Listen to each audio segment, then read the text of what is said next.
అనంతపురంలో YCP bus యాత్ర గుత్తిలో కొనసాగుతున్న సీఎం జగన్ రోడ్ షో.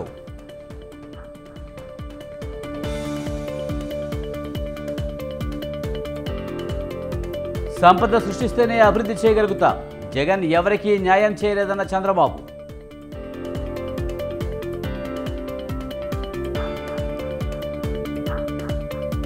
పిఠాపురంలో పవన్ ప్రచారానికి అడ్డంకులు, సభకు అనుమతినివ్వని పోలీసులు, వాహన పూజ వాయిదా.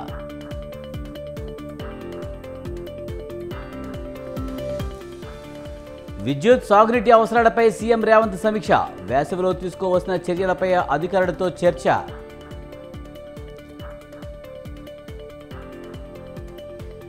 కడియం చేరికపై కాంగ్రెస్లో వ్యతిరేకత, గాంధీ భవన్ వద్ద స్టేషన్ గణపూర్ కార్యకర్తల నిరసన.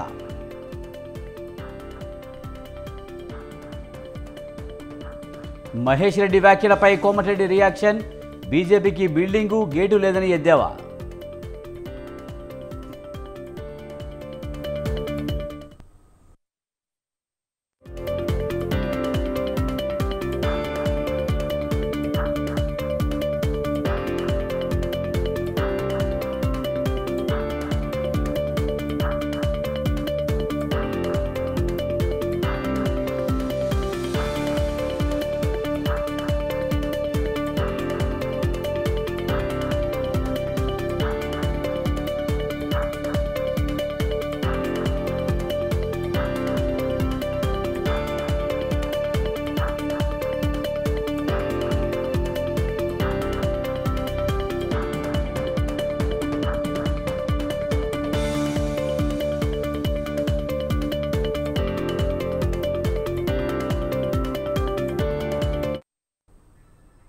బీజేపీ ఎమ్మెల్యే మహేశ్వరరెడ్డి వ్యాఖ్యలను మంత్రి కోమటిరెడ్డి వెంకటరెడ్డి తప్పుపట్టారు.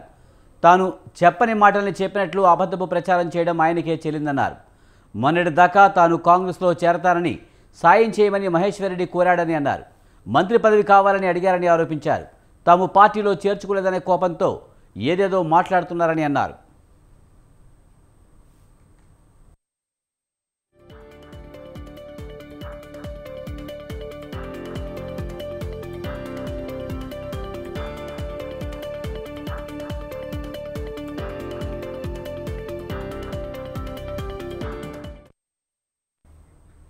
నితిన్ గడ్కరీకి అమిత్ షా దగ్గరికి వెళ్ళి ఏదో చెప్పినన్ని పనికిమాలిన కామెంట్ చేస్తున్నాడని కోమటిరెడ్డి ఆగ్రహం వ్యక్తం చేశారు. ఈ దేశంలో పార్టీ చేరికల కమిటీ పెట్టిన దిగజారుడ పార్టీ బీజేపీ అన్నారు. తాను షిండేను అవునో కాదో భగవంతుడికి తెలుసునన్న కోమటిరెడ్డి ఆయన మాత్రం కిషన్ రెడ్డికి, ఈటెల రాజేంద్రకు వెన్నుపొడి పొడిచే నయా గాలి జనార్దన్ రెడ్డి అన్నారు. మహేశ్వరరెడ్డి వ్యాఖ్యల వెనుక పెద్ద కుట్ర ఉందన్నారు. తాను కాంగ్రెస్లోనే పుట్టారని, కాంగ్రెస్ జెండాతోనే పోతానన్నారు.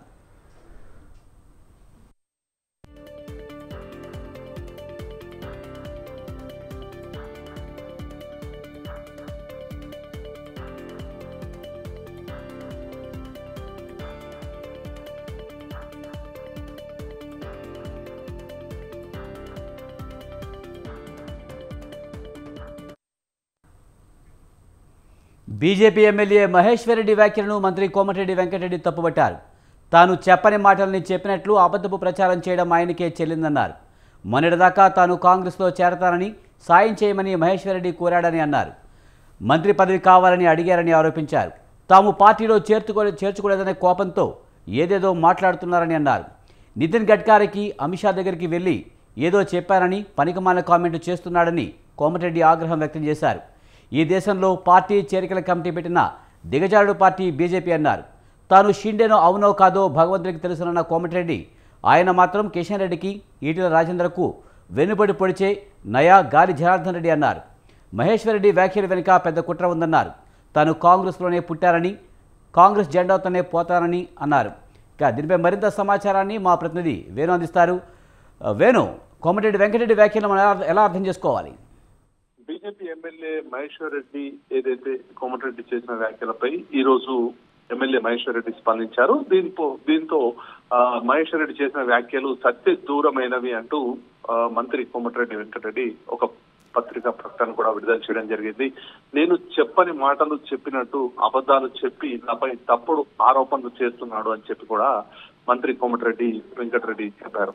ఇక మొన్నటిదాకా అసెంబ్లీలో కాంగ్రెస్ పార్టీలో చేరుతా అని చెప్పి సహాయం చేయమని అడిగినటువంటి బీజేపీ ఎమ్మెల్యే మహేశ్వర్ రెడ్డి ఇవాళ నాపై కామెంట్లు చేస్తున్నాడు అని చెప్పి కూడా మంత్రి వెంకటరెడ్డి చెప్పారు. ఇక నేను కాంగ్రెస్ లోకి వస్తా అన్న మంత్రి పదవి కావాలని అడిగిండు, మాకే సరిపడ మెజార్టీ ఉంది, ఎవరిని చేర్చుకోవాలనే ఉద్దేశం పార్టీకి లేదని చెప్పినా అది మనసులో పెట్టుకుని ఈ రోజు మహేశ్వర్ రెడ్డి ఏదేదో వ్యాఖ్యలు చేశారని చెప్పి కూడా మంత్రి వెంకటరెడ్డి చెప్పడం జరిగింది. ఇక మరోవైపు నితిన్ గడ్కరీకి అమిత్ షా దగ్గరకు వెళ్లి ఏదో చెప్పినా పనికిమాలిన కామెంట్లు చేస్తున్నాడు, ఇక ఇది కూడా సరైనది కాదు అని చెప్పి కూడా చెప్తున్నారు. ఇక మహేష్ రెడ్డికి ఒకటే సవాల్ చేస్తున్నా, ఆయనకు దమ్ముంటే నితిన్ గడ్కరీని అమిత్ షాను తీసుకొని భాగ్యలక్ష్మి టెంపుల్ కి రమ్మనండి, నేను వస్తా ప్రమాణం చేద్దాం అని చెప్పి కూడా మంత్రి కోమటిరెడ్డి వెంకటరెడ్డి సవాల్ విసిరారు. 5 ఏళ్లకు పార్టీ మారే గాలిమటల మహేశ్వర్ రెడ్డి రాజకీయాల్లో అడుగుపెట్టినప్పటి నుంచి కూడా జెండా మార్చని నాపై విమర్శలు చేస్తాడా అని చెప్పి కూడా చాలా ఘాటుగా కూడా వ్యాఖ్యానించడం జరిగింది. ఇక ప్రజారాజ్యాలు కాంగ్రెస్ బీజేపీ మధ్యలో బీఆర్ఎస్ తో టచ్ ఇట్లా ఒకటి కాదు, ఇలా అన్ని పార్టీలు కూడా తిరిగినటువంటి మహేశ్వర్ రెడ్డి నాపై వ్యాఖ్యలు చేయడం సరైనది కాదు. ఇక మరోవైపు బీజేపీ గేట్లు ఎత్తితే 48 గంటల్లో అన్ని పార్టీలు ఖాళీ అవుతాయి, 6 మంత్రులు మాకు టచ్ లో ఉన్నారని అంటున్నాడు. మళ్ళీ ఆయనే మేము ఎవరిని చేర్చుకోవాలని ప్రయత్నించడం లేదంటాడు. ఆయన మతిస్థిమితం కోల్పోయి మాట్లాడుతున్నాడని చెప్పి కూడా మంత్రి వెంకటరెడ్డి స్పందించడం జరిగింది. ఇక దేశంలో పార్టీ చేరికల కమిటీ పెట్టిన దేశాడు పార్టీ బీజేపీ ప్రపంచంలో ఎక్కడా లేనట్టు చేరికల కమిటీకి చైర్మన్ కూడా నియమించారు, అయినా ఒక కార్పొరేటర్ కూడా ఆ పార్టీలో చేరలేదు అని చెప్పి కూడా విమర్శించడం జరిగింది. ఇక మరోవైపు ఆర్థిక లోటు బడ్జెట్ తో ఉన్న రాష్ట్రాన్ని ఎంతో కష్టపడి నడిపిస్తున్న ముఖ్యమంత్రిని పట్టుకొని ఇవాళ సీఎం ఢిల్లీకి డబ్బులు పంపుతున్నాడని కామెంట్ చేశాడు. దీనిపై కూడా ఈ రకమైన వ్యాఖ్యలు చేయడం సరైనది కాదు అని చెప్పి కూడా చెప్పడం జరిగింది. ఇక మరోవైపు ఏదైతే ఈ రోజు మహేశ్వర్ రెడ్డి చేసినటువంటి వ్యాఖ్యలపై చాలా ఘాటుగా కూడా మంత్రి వెంకటరెడ్డి స్పందించడం జరిగింది. మహేశ్వర్ రెడ్డి రాజకీయాల్లో ఒక జోకర్, ఆయన తన ఇష్టానుసారం వ్యాఖ్యలు చేశారు, నేను చెప్పింది ఒకటైతే వక్రీకరించారు అని చెప్పి కూడా మంత్రి వెంకటరెడ్డి చెప్పడం జరిగింది. ముఖ్యంగా ఏదైతే ప్రతి 5 ఏళ్లకు ఒకసారి పార్టీ మారేటువంటి మహేశ్వర్ రెడ్డి నాపై ఇలాంటి వ్యాఖ్యలు చేయడం ఆయనకే వదిలివేస్తున్నా అని చెప్పి కూడా పేర్కొనడం జరిగింది. Right, thank you Venu.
మేమంతా సిద్ధమంటూ జనంలోకి వెళ్తున్న జగన్కు కర్నూలు జిల్లాలో చేదు అనుభవం ఎదురైంది.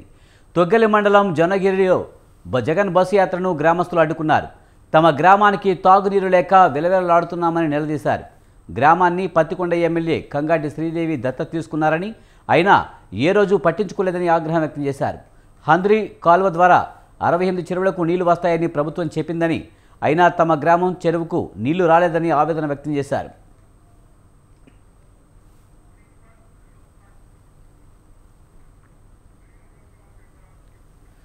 ఇదే అంశానికి సంబంధించి మరింత సమాచారాన్ని మా ప్రతినిధి శ్రీనివాస్ అందిస్తారు. శ్రీనివాస్, జగన్ బస్సు యాత్రను కర్నూలు జిల్లాలో గ్రామస్తులు అడ్డుకున్నట్టుగా తెలుస్తుంది, పూర్తి సమాచారం ఏంటి? వైఎస్ఆర్సీపీ అధ్యక్షుడు రాష్ట్ర ముఖ్యమంత్రి వైఎస్ జగన్మోహన్ రెడ్డి చేపట్టిన బస్సు యాత్ర ఇవాళ కర్నూలు జిల్లాలో 4వ రోజు జరిగింది. ప్రధానంగా ఈ రోజు ఉదయం పత్తికొండ నియోజకవర్గ పరిధిలోని రాతన గ్రామంలో బస చేశారు. అక్కడి నుంచి ఆయన గ్రామస్తులతో ముఖాముఖి కార్యక్రమంలో పాల్గొన్న అనంతరం ఈ బస్సు యాత్ర అనంతపురం జిల్లాకు చెప్పుకోవాల్సింది. మార్గ మధ్యంలో జొన్నగిరి మీదుగా అనంతపురం జిల్లాలోకి ప్రవేశించే ముందు జొన్నగిరి గ్రామంలో జగన్మోహన్ రెడ్డి చేపట్టిన బస్సు యాత్రను గ్రామస్తులు అడ్డుకున్నారు. ప్రధానంగా ఏదో స్థానిక వైసీపీ ఎమ్మెల్యే ఆ గ్రామాన్ని దత్తత తీసుకున్న తాగునీటి సమస్య పరిష్కారం చేయలేదని, అదేవిధంగా రాష్ట్ర ముఖ్యమంత్రి చెరువులను 68 చెరువులు అంద్రేనివా కాలువ ద్వారా చెరువులు నీటితో నింపుతామని చెప్పి హామీ ఇచ్చి నీటిని విడుదల చేసినా చెరువు నిండకపోవడంతో గ్రామంలో ఇటు తాగునీరు సాగునీరు కరువైపోయి గ్రామస్తులు తీవ్ర ఇబ్బందులు ఎదుర్కొంటున్నారు. ఈ సమస్యను రాష్ట్ర ముఖ్యమంత్రితోనే తెలుసుకునేందుకు గ్రామస్తులకు ఒక అవకాశం వచ్చింది. ప్రధానంగా ఆ గ్రామం మీదుగా చేపట్టిన బస్సు యాత్ర సందర్భంగా రాష్ట్ర ముఖ్యమంత్రిని గ్రామస్తులు అడ్డుకున్నారు. తమ గ్రామాన్ని ఎమ్మెల్యే దత్తత తీసుకున్నా ఎందుకు తాగునీటి పట్ల నిర్లక్ష్యం వహిస్తుంది అని ఎమ్మెల్యే దృష్టికి కొంతమంది మహిళలు తీసుకెళ్లారు. అదేవిధంగా చెరువులకు నీటిని ఆంధ్రేనివా కాలువ ద్వారా చెరువులు నీటిని నింపుతామని చెప్పిన మా జొన్నగిరి గ్రామ చెరువు ఎందుకు నీటితో నింపలేకపోయారని కూడా ఈ సందర్భంగా ఈ 2 పాయింట్లతో రాష్ట్ర ముఖ్యమంత్రి వైఎస్ జగన్మోహన్ రెడ్డిని గ్రామస్తులు నిలదీయడం జరిగింది. ప్రధానంగా పశ్చిమ ప్రాంతంలో సాగునీటి కరువైపోయి వలసలేలాల్సిన పరిస్థితి. ఈ నేపథ్యంలో ఆ వలసలేళ్తున్న గ్రామం నుంచి ఒక గ్రామాన్ని దత్తత తీసుకున్న స్థానిక ఎమ్మెల్యే ఈనాడు కూడా ఆ గ్రామం వైపు కన్నెత్తి చూడకపోగా కనీసం వేసవిలో తాగునీటి సమస్య పరిష్కార దిశగా చొరవ చూపకపోవడంతో ఏకంగా తమ సమస్యను రాష్ట్ర ముఖ్యమంత్రి దృష్టికి తీసుకుపోయే అవకాశం వచ్చిన సందర్భంగా ఈ రోజు బస్సు యాత్రను అడ్డుకొని గ్రామ సమస్యను ముఖ్యమంత్రి దృష్టికి తీసుకెళ్లారు. Right, thank you Srinivas.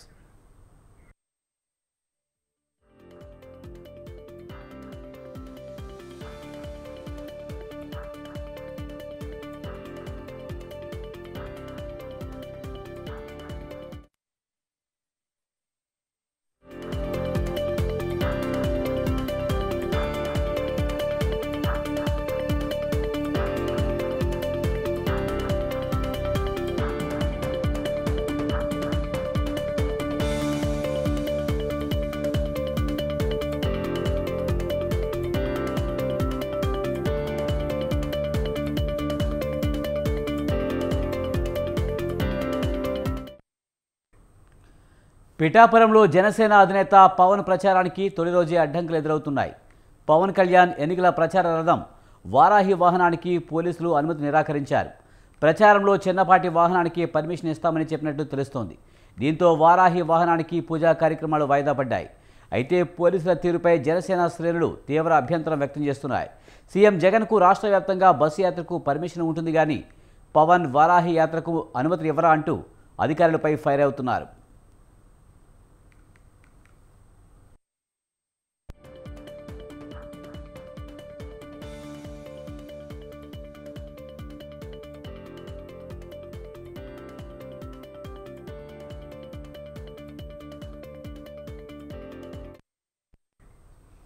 Varahi వాహనానికి పోలీసుల అనుమతి నిరాకరించడంతో పవన్ రోడ్ షో లేకుండా నేరుగా చేబ్రోలులో జనసేన ఏర్పాటు చేసిన బహిరంగ సభకు వెళ్లనున్నట్లు సమాచారం. మరోవైపు వారాహికి అధికారుల అనుమతి నిరాకరించడంతో పవన్ మరో వాహనంపై ప్రసంగించనున్నట్టు తెలుస్తోంది. దీనిపై మరింత సమాచారాన్ని మా ప్రతినిధి నవీన్ రాజ్ అందిస్తారు. నవీన్ రాజ్, పిఠాపురంలో వారాహి యాత్రకు పోలీసులు అనుమతి నిరాకరించినట్టు తెలుస్తుంది. పూర్తి సమాచారం ఏంటి? Thank you Vijay. జనసేన అధినేత పవన్ కళ్యాణ్ ప్రచార పర్యటనలో తొలి రోజు అయితే కనుక ఆటంకాలు అయితే ఎదురైన పరిస్థితి ఉంది.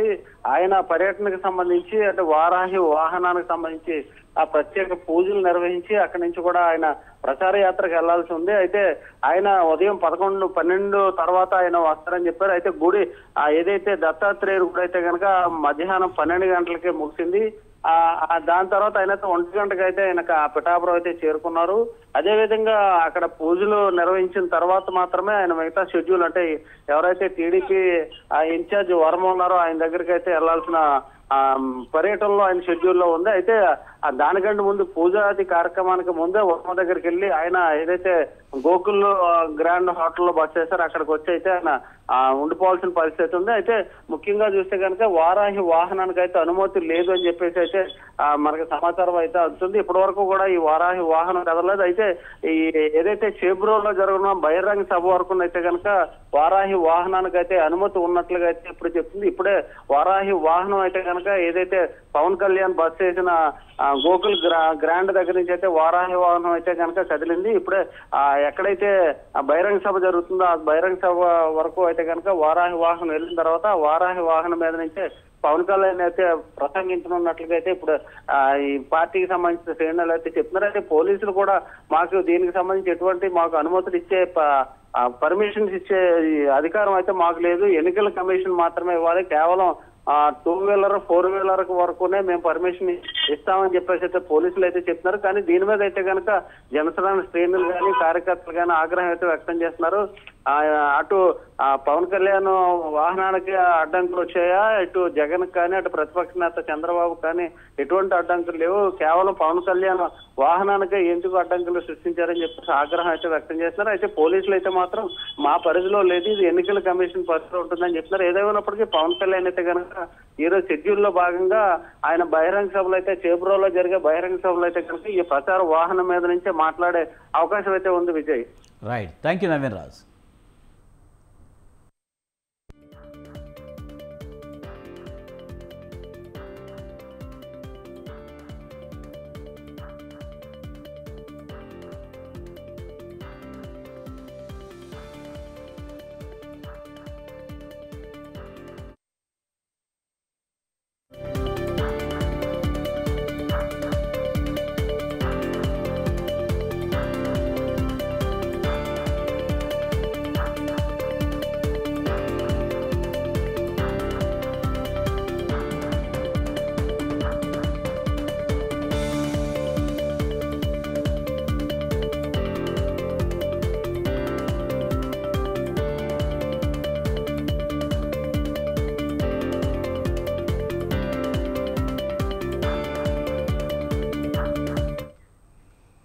ఫోన్ ట్యాపింగ్ కేసులో కీలక పరిణామం చోటు చేసుకుంది.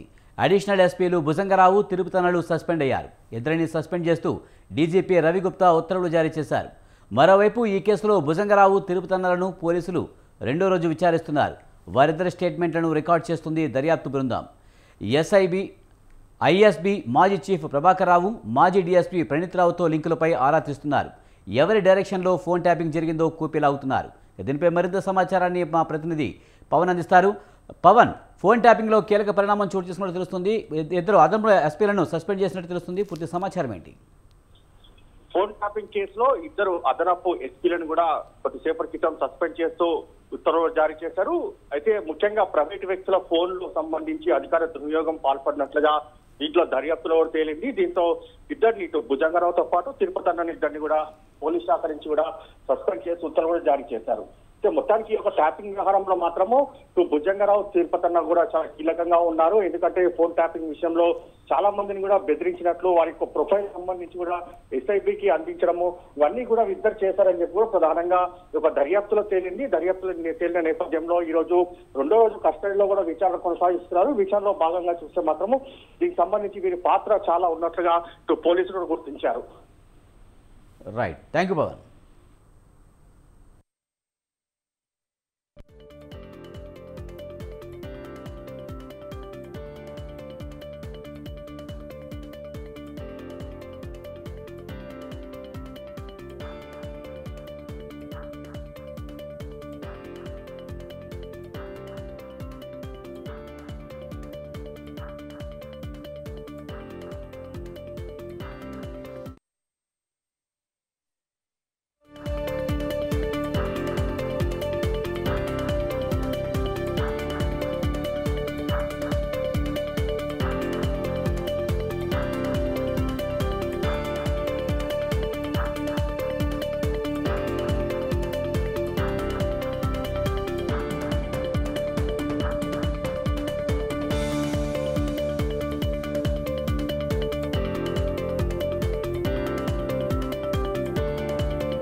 ఏపీలో వాలంటీర్ల సేవలకు కేంద్ర ఎన్నికల సంఘం బ్రేక్ వేసింది.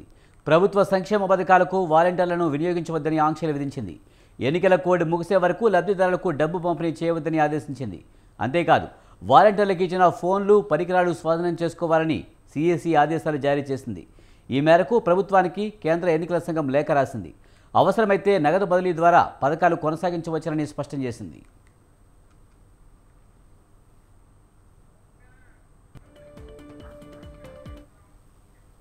ఇక వాలంటీర్లపై కేంద్ర ఎన్నికల సంఘం కొన్ని నిబంధనలు అయితే పెట్టింది. దీనికి సంబంధించి పూర్తి సమాచారం మా ప్రతినిధి సంతోష్ అందిస్తారు. సంతోష్, ఏపీలో వాలంటీర్ల వ్యవస్థపై కొన్ని ఆంక్షలు విధించినట్టుగా తెలుస్తుంది. ఎన్నికల సంఘం పూర్తి సమాచారం ఏంటి? ఏపీలో వాలంటీర్లు ఇప్పటికే సంక్షేమ పథకాలు అయితే కనుక ప్రతి నెల అందిస్తున్న నేపథ్యంలో ప్రస్తుతం ఎన్నికలు కూడా అమలు వచ్చిన తర్వాత కూడా ఇటు కేంద్ర ఎన్నికల సంఘం అయితే కనుక వాటిని నిలుపుదల చేయాలంటూ కూడా ఏపీ ప్రభుత్వానికి ఉత్తర్వులు జారీ చేయడం కూడా జరిగింది. ఏదైతే ఇప్పటికే చూసుకున్నట్లయితే కనుక వాలంటీర్లు సైతం కూడా ఎన్నికల్లో పాల్గొనకూడదంటూ కూడా ఒక మేర అయితే కనుక ప్రభుత్వానికి లేఖ రాయడం కూడా జరిగింది. ప్రస్తుతం ఏవైతే ప్రతి నెల పెన్షన్స్ కావచ్చు, అదేవిధంగా కొన్ని సంక్షేమ పథకాలు ఏవైతే ఉంటాయో ఇంటింటికి గడప గడపకి వెళ్లి ఇస్తారన్న నేపథ్యంలో వాటికైతే కనుక వాలంటీర్ల సేవ అనేది కూడా ప్రస్తుతానికి కేంద్ర ఎన్నికల సంఘం బ్రేక్ వేయడం కూడా జరిగింది. అయితే ఏదైతే ప్రభుత్వం ఎప్పుడు ప్రతి నెల ఇచ్చే దాన్ని అయితే కనుక దాన్ని వేరే విధంగా కూడా ఇవ్వాలి అంటూ కూడా ఆదేశాలు జారీ చేయడం కూడా జరిగింది. అయితే నగదు ఏవైతే ఉంటాయో ఆ మళ్లింపులన్నీ కూడా వేరే ఒక ఆప్షన్ అనేది కూడా చూసుకోవాలి అంటూ కూడా కేంద్ర ఎన్నికల సంఘం అయితే కనుక ఏపీకి ఆదేశాలు జారీ చేయడం కూడా జరిగింది. అయితే దీంతో ప్రస్తుతం అయితే కనుక ఏపీలో వాలంటీర్ల సేవలు అనేది కూడా ప్రస్తుతానికి బ్రేక్ పడిందనే చెప్పుకోవచ్చు. అయితే వారు ప్రతి నెల ఎప్పట్లాగే కూడా ప్రస్తుతం 1వ తారీఖు వచ్చిందంటే కూడా గడప గడపకి వెళ్లి పెన్షన్లు అందజేస్తూ ఉంటారు. వాటికైతే కనుక బ్రేక్ ఇచ్చి నగదు మళ్లింపులు అనేది కూడా వేరొక ప్రత్యామ్నాయంగా చూసుకోవాలి అంటూ కూడా ఆదేశాలు జారీ చేసినట్టు కూడా తెలుస్తా ఉంది. Vijay, right, thank you Santosh.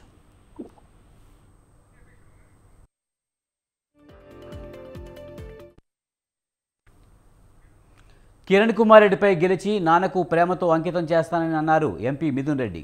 Chittoor జిల్లా పొంగనూరులో పర్యటించిన ఆయన మాజీ మంత్రిపై తీవ్రస్థాయిలో విమర్శలు గుప్పించారు. హైదరాబాద్ నుంచి 10 ఏళ్ల తర్వాత సూట్ కేసులు తీసుకొచ్చిన అభ్యర్థి అంటూ వ్యాంగ్యాస్త్రాలు సంధించారు. ప్రాజెక్టును ఆపిన ఘనత కిరణ్ కుమార్ రెడ్డిదేనంటూ మండిపడ్డారు. మీటింగ్ ముఖ్య ఉద్దేశం ఏమంటే మన పొంగనూరు నియోజకవర్గానికి సంబంధించి మన నియోజకవర్గానికి ముఖ్యమంత్రి గారు పెట్టే మీటింగు మనకు మదనపల్లిలో పెడతా ఉన్నారని చెప్పి మీకు అందరూ కూడా తెలియజేస్తా ఉన్నాను. ఎలక్షన్ లోపల జరిగే మీటింగు మనకి ఇది ఒకటే ఉంటుంది. ముఖ్యమంత్రి గారు మదనపల్లిలో పెట్టే పబ్లిక్ మీటింగే మన నియోజకవర్గానికి సంబంధించిన మీటింగు. మన అందరూ కూడా ఈ మీటింగ్ని భారీ సక్సెస్ చేయాలని చెప్పి కూడా మిమ్మల్ని అందరూ కూడా కోరుకుంటున్నాను. మీటింగు 2వ తేదీ మధ్యాహ్నం 3 గంటలకు మనకు టైం ఇవ్వడం జరిగింది. దాదాపు 4:30 లేకపోతే మ్యాక్సిమం 5 లోపల ముఖ్యమంత్రి గారు మీటింగ్ ముగించుకొని మళ్ళీ కూడా మన నియోజకవర్గం పైనే వచ్చి సదుం దగ్గరకు వచ్చి నైట్ హాల్ట్ ఉంటుంది. ఆ మరుసటి రోజు మళ్ళీ కూడా మన నియోజకవర్గం పైనే పుల్చెర్ల ద్వారా పోయి పూతలపట్టు నియోజకవర్గంలో మళ్ళీ ఇంకొక మరుసటి రోజే పబ్లిక్ మీటింగ్ ఉంటుంది. ముఖ్యంగా ఈరోజు మీటింగ్ ముఖ్య ఉద్దేశం ఏమంటే మన పొంగనూరు నియోజకవర్గానికి సంబంధించి మన నియోజకవర్గానికి దానం నాగేందర్పై స్పీకర్ చర్యలు తీసుకుంటే దేశ చరిత్రలో నిలిచిపోతారని ఎమ్మెల్యే పాడి కౌశిక్ రెడ్డి అన్నారు. నాగేందర్ అసెంబ్లీ ఎన్నికల్లో బీఆర్ఎస్ నుంచి గెలిచి ఇప్పుడు లోక్సభ ఎన్నికల్లో కాంగ్రెస్ తరఫున పోటీ చేస్తున్నారని మండిపడ్డారు. పార్టీ ఫిరాయింపులకు ఇంతకంటే నిదర్శనం ఏం కావాలని ఆయన ప్రశ్నించారు. పార్టీ ఫిరాయింపులకు పాల్పడితే చర్యలు తీసుకోవాల్సిన బాధ్యత స్పీకర్పై ఉంటుందన్నారు. ఈ అంశంపై స్పీకర్ వెంటనే స్పందించాలని కోరారు. అడిషనల్ ప్రూఫ్స్ ఆ రోజు ఇచ్చిన దానికంటే ఇంకా సెకండ్ అఫిడవిట్ లో అడిషనల్ ప్రూఫ్ పెట్టి ఇవ్వాలని అనుకున్నాం. అడిషనల్ ప్రూఫ్స్ ఏంటంటే ఇలా దానం నాగేందర్ గారిని కాంగ్రెస్ పార్టీ వాళ్ళు పార్లమెంట్ అభ్యర్థిగా అఫీషియల్ గా డిక్లేర్ చేయడం జరిగింది. ఇక దీనికంటే పెద్ద ప్రూఫ్ ఏం కావాలి స్పీకర్ గారికి అని అడిషనల్ ది ఒక డాక్యుమెంట్ అటాచ్ చేసి ఇద్దామని పోయినాం. అదే విధంగా భూపాల్ రెడ్డి గారు కూడా ఒకసారి పార్టీ ఇట్లనే అప్పుడు బీఆర్ఎస్ నుండి కాంగ్రెస్ కి పోతే ఆ రోజు డిఫెక్షన్ యాక్ట్ ప్రకారం తీసేస్తే తను కోర్టుకు పోతే కూడా కోర్టుది డాక్యుమెంట్ కూడా అటాచ్మెంట్ చేసి ఆ రోజు కోర్టు ఆర్డర్ కూడా వాళ్ళు చేసింది చైర్మన్ గారు ఆనాడు చేసింది కరెక్ట్ అనే కోర్టు ఆర్డర్ కూడా అది కూడా అటాచ్ చేసి ఇవాళ ఇస్తా ఉన్నాం. నేను ఒక్కటే కోరుతా ఉన్నాను, గౌరవ స్పీకర్ గారు దయచేసి మీకు దండం పెట్టి కోరుతా ఉన్నాను, ఇవాళ మీరు చరిత్రలో నిలబడతారు, ఆలోచన చేయండి. ఇవాళ మీరు నిర్ణయం తీసుకొని దానం నాగేందర్ గారిని డిస్క్వాలిఫై చేస్తే ఇలా ఉట్టి తెలంగాణలే కాదు యావత్ భారతదేశంలోనే మీ చరిత్రలో నిలబడిపోతుంది. అయిపోతారు. ఎందుకంటే పార్టీలు ఫిరాయింపులు చేస్తే ఖచ్చితంగా కఠినమైన చర్యలు తీసుకోవాల్సిన బాధ్యత మన మీద ఉంటది. కాబట్టి దయచేసి మీరు యాక్షన్ తీసుకోవాలని మిమ్మల్ని నేను కోరుతా ఉన్నాను. మేము అడిషనల్ ప్రూఫ్స్ ఆ రోజు ఇచ్చిన దానికంటే ఇంకా సెకండ్ అఫిడవిట్ లో అడిషనల్ ప్రూఫ్ ఆస్తి పన్ను చెల్లించకుండా కొన్నేళ్లుగా కాలయాపన చేస్తున్న మియాపూర్కు చెందిన ఆరిజన్ ఫార్మా కంపెనీ గేట్లను జీహెచ్ఎంసీ సిబ్బంది తాళాలు వేశారు. ఈ క్రమంలో జీహెచ్ఎంసీ సిబ్బందికి ఆరిజన్ కంపెనీ సిబ్బందికి స్వల్ప ఘర్షణ చోటు చేసుకుంది. అయితే ఫార్మా కంపెనీ సిబ్బంది వ్యవహరించిన తీరుపై జీహెచ్ఎంసీ సిబ్బంది కంపెనీ ఎదుట బైఠాయించి నిరసన తెలిపారు. 1,42,00,000 ఆస్తి పన్ను చెల్లించాలంటూ గతంలో జీహెచ్ఎంసీ సిబ్బంది నోటీసులు జారీ చేసినా ఆరిజన్ ఫార్మా కంపెనీ యాజమాన్యం ఏమాత్రం స్పందించలేదు. తాజాగా నోటీసులు పంపించినా స్పందన లేకపోవడంతో కంపెనీ గేట్లకు తాళాలు వేశారు జీహెచ్ఎంసీ సిబ్బంది.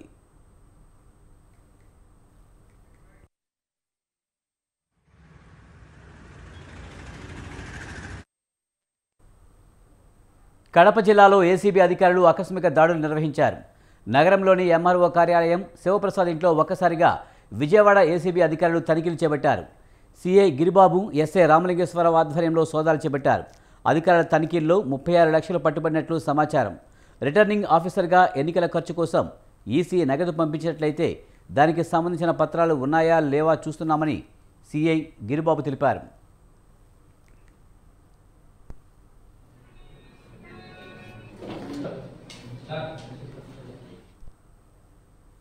నగదు ఎలక్షన్కి సంబంధించి అమౌంట్ అది ఎలక్షన్కి ఎక్స్పెండిచర్ సంబంధించి రిటర్నింగ్ అధికారి గారు రిలీజ్ చేస్తారు అమౌంట్. కాన్స్టిట్యున్సీ తహసీల్దార్ శివప్రసాద్ దానికి సంబంధించి ఎలక్షన్ ఫండింగ్ అన్నది రిలీజ్ అవుతుంది. ఆ అమౌంట్ ఇతను ఇచ్చిన కస్టడీలో ఉంటుంది. ఎలక్షన్ అంత 36 లక్షలు. ఈ ఎలక్షన్ ఖర్చుల కోసం అలా అఫీషియల్గా ప్రొసీడింగ్స్ ఉన్నాయండి. అది వెరిఫై చేస్తున్నాం. చెప్పారు రిటర్నింగ్ ఆఫీసర్ గారితో మాట్లాడి ఎలక్షన్ ఖర్చుల కోసం అని చెప్పి మొదలు పెట్టుకోమని చెప్పారు. కలెక్షన్ మన రిటర్నింగ్ ఆఫీసర్ ఆర్డీఓ గారితో మాట్లాడడం జరిగింది. ఆ ప్రొసీడింగ్స్ అది చూసి తదుపరి వెరిఫై చేసి దాని ప్రకారం అది ఏంటన్నది ఆ అమౌంట్ దేనికోసం ఉంచారు ఏంటన్నది. రోజురోజుకు సైబర్ మోసాలు పెరిగిపోతున్నాయి. సులువుగా డబ్బులు సంపాదించేందుకు కొందరు కేటిగాళ్లు సైబర్ మోసాలకు పాల్పడుతున్నారు. తాజాగా హైదరాబాద్ ఉప్పల్ స్టేడియం వేదికగా ఏప్రిల్ 5న జరగనున్న ఐపీఎల్ మ్యాచ్కు టికెట్లు ఇస్తామంటూ సైబర్ నేరగాళ్లు మోసాలకు పాల్పడ్డారు. ఇప్పటికే చెన్నై హైదరాబాద్ మ్యాచ్కు టికెట్లన్నీ అమ్ముడుపోయాయి. ఇదే అదునుగా సైబర్ నేరగాళ్లు సోషల్ మీడియా వేదికగా టికెట్లు ఆన్లైన్లో అమ్ముతున్నామంటూ క్యూఆర్ కోడ్ పంపి డబ్బులు గుంజుతున్నారు. టికెట్లపై డిస్కౌంట్ సైతం ఇస్తామంటూ సైబర్ ముఠా మోసం చేస్తుంది. ప్రజలు అప్రమత్తంగా ఉండాలని పోలీసులు సూచించారు.